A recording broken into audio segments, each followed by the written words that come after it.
Okay, let me start over again. This is Adam for Jason Adam TV on Blued and YouTube, and also American Teacher on YouTube. If you're on YouTube, please give us a thumbs up and leave a question in English. Hi, Lynn. And if you haven't, please click subscribe. Okay, so the first question, English question, is: in some countries, a drugstore is like a small house with a window or a big door, and you just stand on the street or pavement in front of the window or door to buy.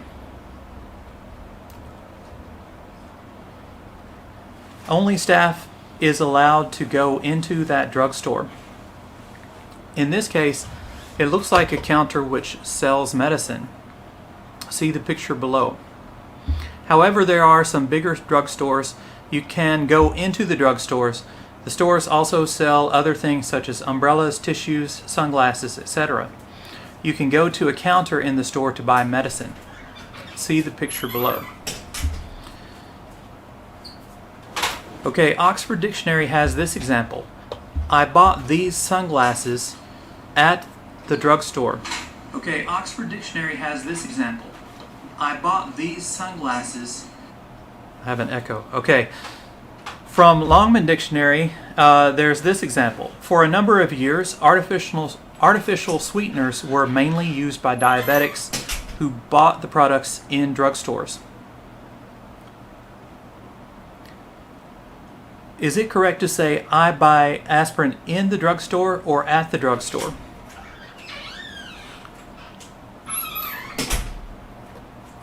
Okay, all three of these, I bought it in, at, or from the drugstore, are correct if you went inside the building. If you stayed outside, then you would say I bought it at or from the drugstore, but not in the drugstore. Generally, the difference between in and at is in requires an action to happen inside a building. Hello, Chris. And at means that the action happened in the area related to the place. Hi, Kim.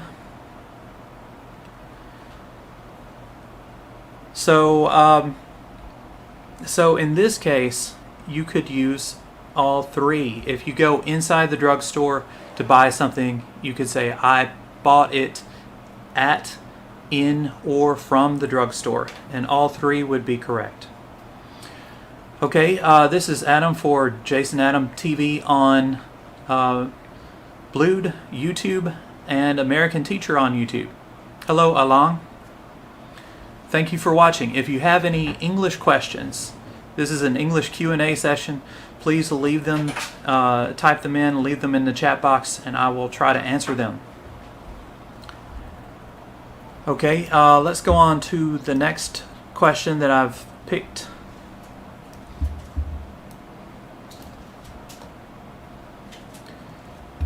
Okay, should we spell preschool with a hyphen or without a hyphen? P-R-E-S-C-H-O-O-L or just P-R-E-S-C-H-O-O-L? And the person who asked the question said, when I check my various dictionaries, Longman, Cambridge, Merriam-Webster, and Bilingual Dictionary, preschool is spelt without a hyphen.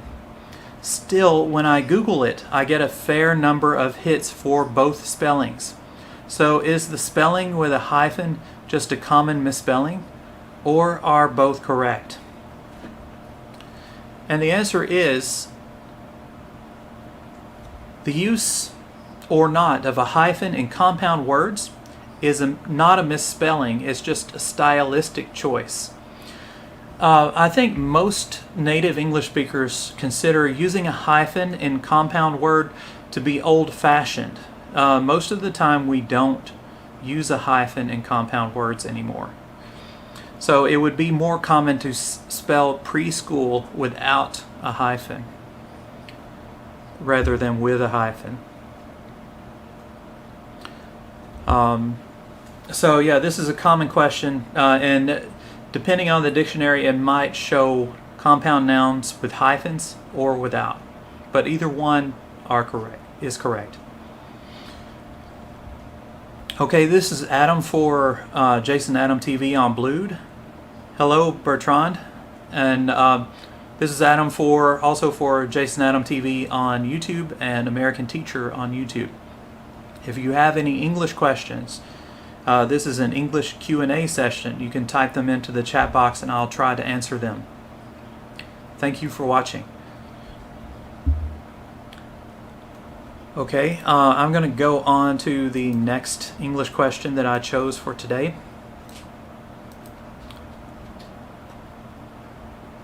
To pick at the scab. Is this a proper idiom? So the person asking the question said, I couldn't find this particular idiom, quote, to pick at the scab in any famous dictionaries online like Cambridge or Macmillan. I could only find it on Urban Dictionary. That makes me wonder, is it a correct idiom or not? And the answer is, it's not very common, but it would be understood by native English speakers. So a scab is the protective covering that forms over a wound, like a cut. And if you pick at the scab, literally you reopen the wound. But many times we use the word wound figuratively to talk about a psychological wound or a wound to our heart, to our feelings. And so if you use it euphemistically to pick at a scab, it means, hello lung, thank you for watching. If you use to pick at a scab euphemistically, it means to bring up something that hurt you before. Like when he mentioned my ex-wife, it was like he was picking at a scab. So he reopened some bad feelings from before. All right, if you have any questions, you can type them into the chat box and I'll try to answer them. If you would, please put them in English so I can read them. So this is Adam for Jason Adam TV on Blued and YouTube, and also on American Teacher YouTube. Thank you for watching. This is an English Q&A session, so if you have any English questions, please type them in and send them to me, and I will try to answer them. Okay, I'm going to go on to the next question that I pre-selected for today. Someone typed something in Chinese that I can't read, I think, on Blued. If you would, please type in English so I can read them. Okay, this question is, which one is correct? A, he won't be back for 6 months. Or B, he won't be back in 6 months. Are both sentences grammatically correct? Is there any difference in their meanings? Does A imply that he will be back shortly after 6 months have passed? The answer is, both are correct and they both have different meanings. He won't be back for 6 months means that he won't be back during the next 6 months. He won't be back for that period of time, or he will not return for that period of time. If he will be back at the end of 6 months, you could say he will be back in 6 months. This does not contradict the earlier statement. However, he won't be back in 6 months. He won't be back in six months means that he won't be back until 6 more months have passed. So they have different meanings depending on the preposition that you use.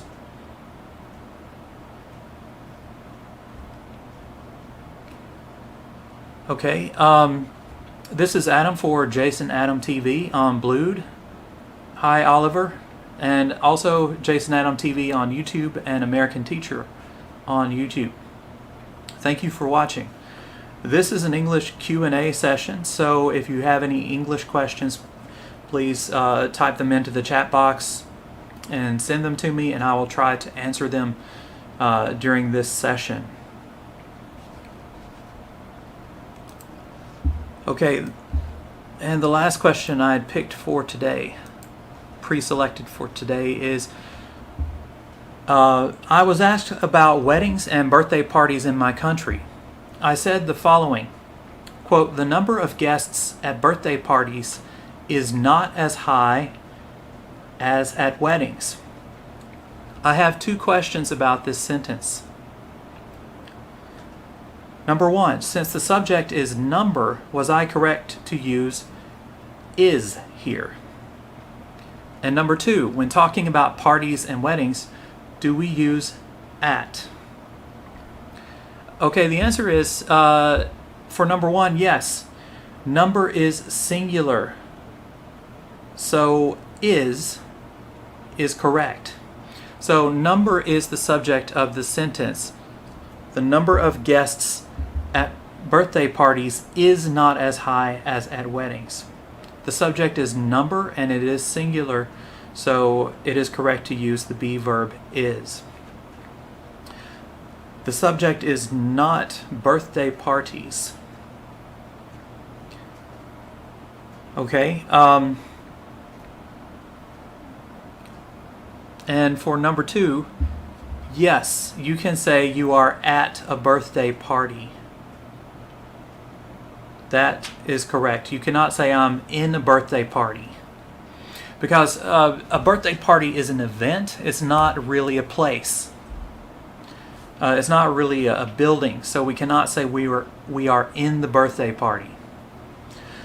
However, if you are taking part in a play or something where you perform on stage, you could say, I am acting in the play. That means if you use the preposition in that case, it means that you are taking part in the play. But we cannot say I am in a birthday party. We must say I'm at a birthday party. Okay, this is Adam for Jason Adam TV on Blued. Hi, Dora. And on American Teacher on YouTube and Jason Adam TV on YouTube. Give us a thumbs up and subscribe if you haven't. And this is an English Q&A session, so if you have any English questions, please let me know.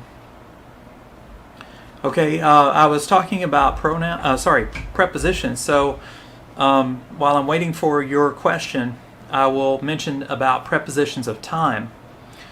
There are three main prepositions of time: in, at, and on. We use in with seasons of the year, like in the winter, in the summer, in the autumn, or in the fall. We use in also with months of the year, like in January, in February, in March.